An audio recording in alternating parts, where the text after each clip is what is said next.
Hi, ladies and gentlemen. Today I'm going to start reading Flat Stanley, his original adventure by Jeff Brown. I thought that maybe you would enjoy this, seeing as many of you have your flat teacher and you're taking your flat teacher with you on lots of adventures. So here's where it started with the story Flat Stanley. Chapter 1, The Big Bulletin Board. Breakfast was ready. I will go wake the boys, Mrs. Lambchop said to her husband, George Lambchop. Just then, their younger son, Arthur, called from the bedroom he shared with his brother Stanley. Hey, come look. Hey!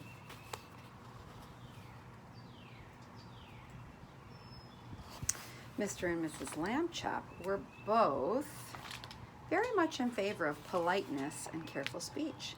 Hay is for horses, Arthur, not people, Mr. Lambchop said as they entered the bedroom. Try to remember that. Excuse me, Arthur said. But look! He pointed to Stanley's bed. Across it lay the enormous bulletin board that Mr. Lambchop had given the boys a Christmas ago so they could pin up pictures and messages and maps. It had fallen during the night, on top of Stanley. But Stanley was not hurt. In fact, he would still have been sleeping if he had not been woken by his brother's shout. What's going on here? He called out cheerfully from beneath the enormous board. Mr. and Mrs. Lambchop hurried to lift it from the bed. Oh, heavens, said Mrs. Lambchop. Gosh, said Arthur, Stanley's flat.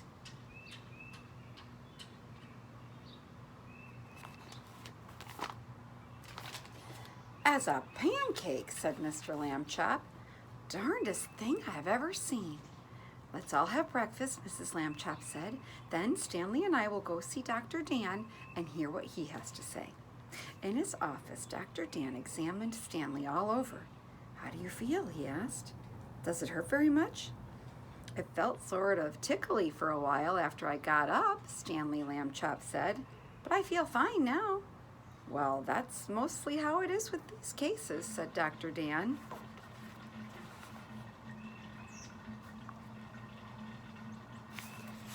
We'll just have to keep an eye on this young fellow, he said when he had finished his exam.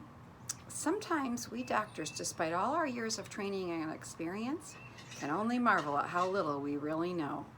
Mrs. Lambchop said she thought Stanley's clothes would have to be altered by the tailor now, so Dr. Dan told his nurse to take Stanley's measurements.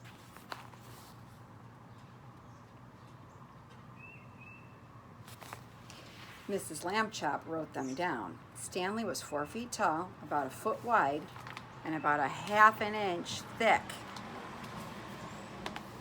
Chapter 2, Being Flat.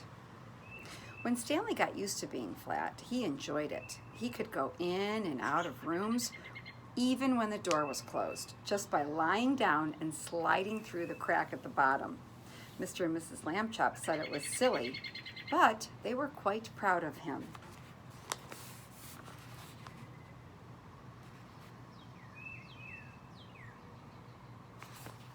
Arthur got jealous and tried to slide under a door, but he just banged his head.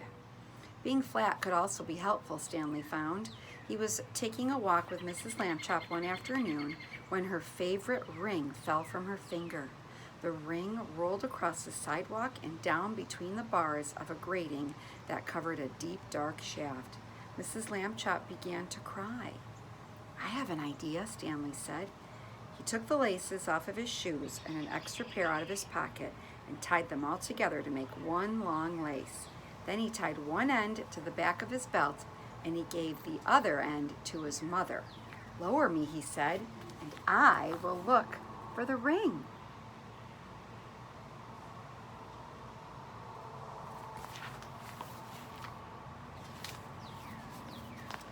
Thank you, Stanley, Mrs. Lambchop said. She lowered him between the bars and moved him carefully up and down and from side to side so that he could search the whole floor of the shaft. Two policemen came by and stared at Mrs. Lambchop as she stood holding the long lace that ran down through the grating. She pretended not to notice them. "What's the matter, lady?" the first policeman asked. "Is your yo-yo stuck?" I am not playing with a yo-yo," Mrs. Lambchop said sharply. "My son is at the other end of this lace, if you must know."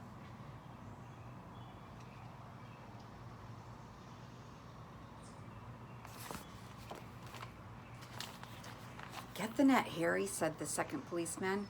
"We have caught a cuckoo." Just then, down the shaft, Stanley cried out, "Hooray!"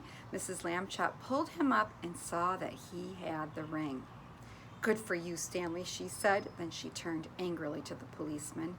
"A cuckoo indeed," she said. "Shame!" The policeman apologized. "We didn't get it, lady," they said. "We have been hasty. We see that now." "People should think twice before they make rude comments," said Mrs. Lambchop, "and then not make them at all."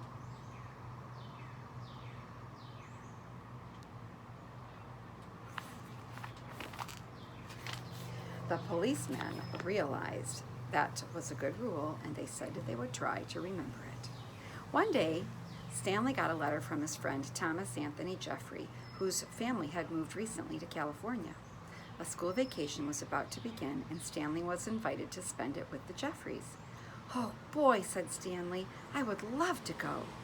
Mrs. Lambchop sighed. "A round-trip train or airplane ticket to California is very expensive," he said.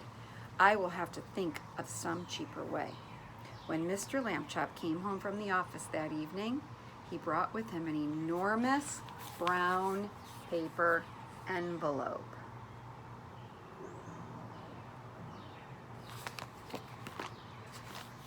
"Now then, Stanley," he said, "try this on for size." The envelope fit Stanley very well.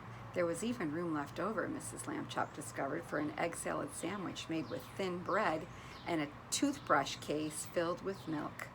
They had to put a great many stamps on the envelope to pay for both airmail and insurance, but it was still much less expensive than a train or airplane ticket to California.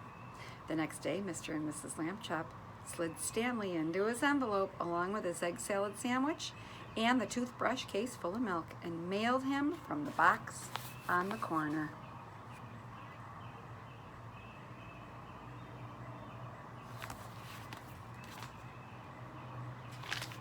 The envelope had to be folded to fit through the slot, but Stanley was a limber boy, and inside the box he straightened right up again. Mrs. Lambchop was nervous because Stanley had never been away from home alone before. She rapped on the box. "Can you hear me, dear?" she called. "Are you all right?" Stanley's voice came quite clearly. "I'm fine. Can I eat my sandwich now?" "Wait an hour and try not to get overheated, dear," Mrs. Lambchop said. Then she and Mr. Lambchop cried out, "Goodbye, goodbye," and went home.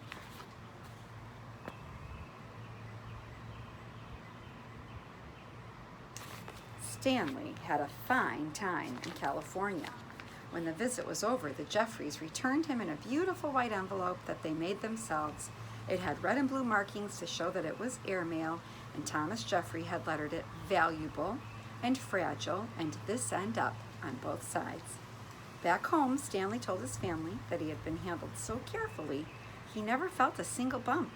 Mr. Lambchop said it proved that jet planes were wonderful, and so was the Postal Service, and that this was a great age in which to live. Stanley thought so too. Tomorrow I'll start with Chapter 3, Flat Stanley, His Original Adventure. And I want you to think about all the adventures you're taking your teachers on with you.